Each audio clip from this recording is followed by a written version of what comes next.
Chief Judge, thank you very much for being here. It's good to see you. My pleasure. Delight to see you, Liz. So you've been in the news a lot lately, which is kind of unusual because the judiciary usually sort of flies below the radar screen unless, of course, you're making decisions in cases. Well, that's true. There was a moment in the budget address that reminded me of the state of the state when the president, or the union rather, when the president called out the U.S. Supreme Court in the Citizens United case. Right. It wasn't nearly as sharp, but the governor did call out the judiciary on budgetary issues, Right. saying that you guys aren't on board with his cost-cutting measures. What is your response to that? Well, first of all, I don't parse every word that he says. He's in the middle of a press conference. He's saying, I guess, what he feels, he must say. Right. But I would, first of all, look at his budget commentary, which was very measured and appropriate. Asked us to cut our budget, but it was a real recognition there that we have to balance that with providing justice to the public. So, I take that as the official response. I did hear and see the press conference. My view is that, look, he's got a tough job to do, and he's trying to cut the budget that for years and years has been, out of control, and I support him in that. I've had very collaborative conversation with him about the budget and about our budget. We've talked to his people about it. We've worked together, and look, no and ifs or buts. I respect the governor. I think he's going to be a great governor. I think he's doing the right thing, but with the only caveat that I have an independent constitutional responsibility that ultimately is what has to guide me. But this is always the problem. It has been sort of as long as I've been in Albany, which is that the judiciary always is sort of at the mercy of the legislature. I mean, the legislature passes the budget, and then also on the pay raises, which we'll get a little bit into later, but you're always going to the legislature, and when you're supposed to have decisions that can impact the legislature, you're nevertheless having to ask them for money. Yeah, well, the problem is we don't have a seat at the table. Right. So whether it's dealing with the governor or dealing with the legislature, we're on the outside looking in, and we have to make our case consistent with the one overriding constitutional mission that we have to provide equal justice to all. So again, coming back to the governor, I'm with him. I want to support what he's trying to do. I'm going to do everything in my power to be helpful.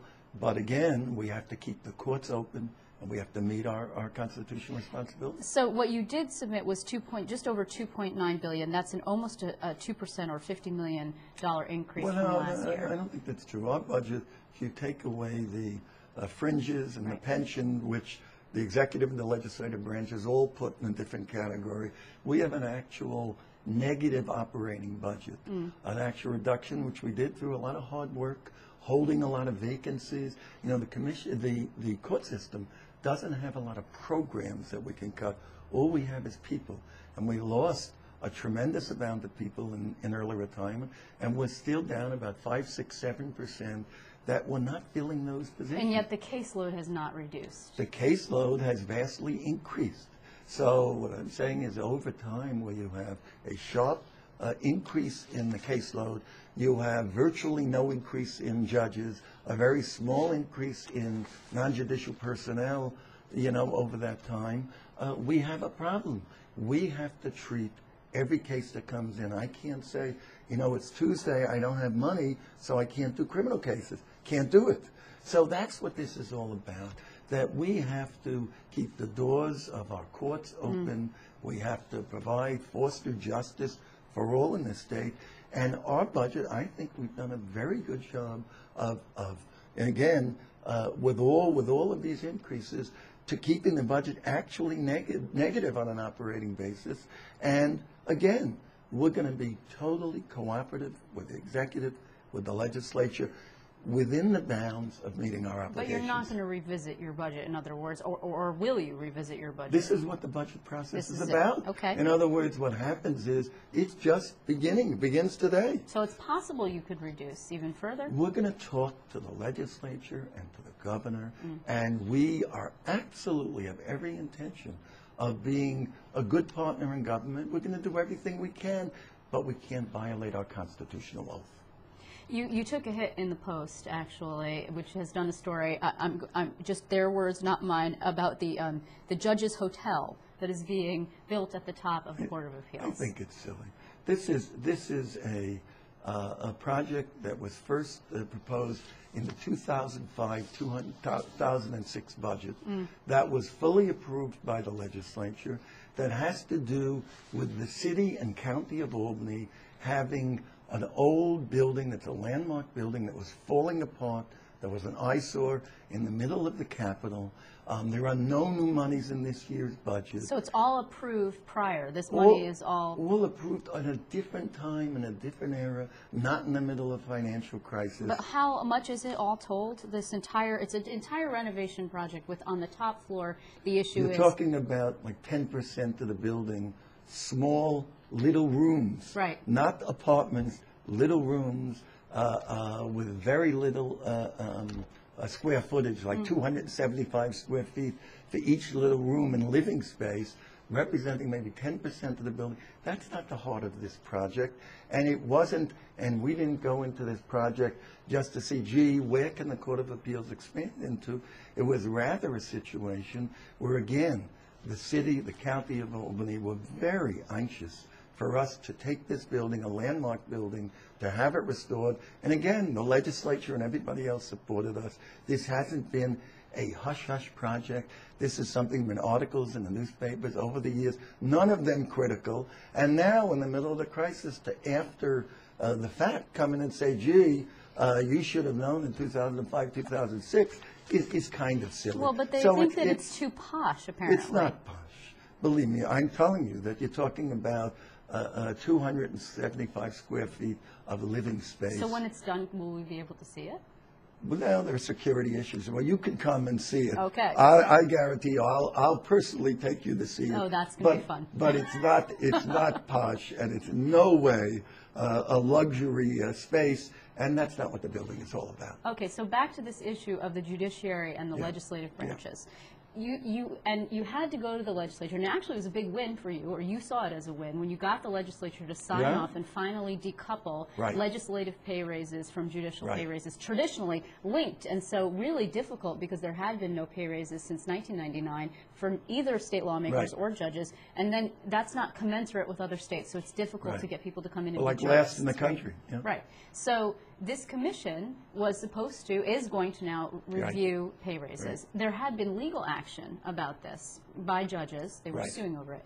Now, come to find out, there's been a report in the New York Times that some judges actually are not satisfied, and they want to form a union, a judicial union. I don't think that's a serious issue. I think most of the associations of judges are not interested in this union. I think it's not necessarily appropriate the judges would have a union. But what I do appreciate and absolutely understand is that many of our judges are frustrated that after 12 years we still don't have a raise. And the commission, as great as it is, which I think it is, really doesn't kick into April 1st of this year, and the first raise would be on April 1st of 2012. So no one's named to it yet. No one. It doesn't exist, actually. Right, and I understand the frustration of some of our judges. I'm frustrated too, and they're right. But you know, what we deal with is the art of the doable, and what's important for the institution. And what's doable now is we have this force of law commission, meaning it goes into effect. The raises automatically unless it's abrogated by the legislature and the governor. And for the institution, this is the long-range answer. Take us out of politics. Really do it on the merits. And everyone agrees on the merits. Judges deserve a pay increase. And what my hope and expectation is that judges will get a large catch-up increase and then have regular cost of living increases after that, so we never have to go through this situation. It would be difficult for them, though, because there are rules in terms of what they can and can't do, because judges are supposed to be independent of the political system, and you're saying take them out of politics. If, in fact, they created themselves a union, they would rally? I don't think this is real. There are very great limitations on what judges can say and not say. It's just a way of kind of venting their frustration. So, again, judges are not going to form a union.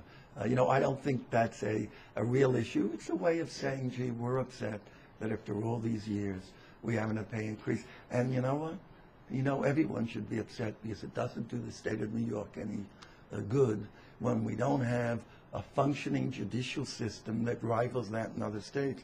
And when, on a cost of living basis, New York is 50th in judicial salaries, that's a pretty sorry state for the Empire State. You know, again, another story that's been, and like I said at the top of this interview, unusual amount of reporting on the judiciary. Normally, we just don't see this much. This issue of judicial conduct and the Commission on Judicial Conduct. The Trial Lawyers Association is upset. Do you think there needs to be changes to the way that judges are actually, because it's too secretive, it's too harsh, perhaps, they get censured? I think it is too secretive.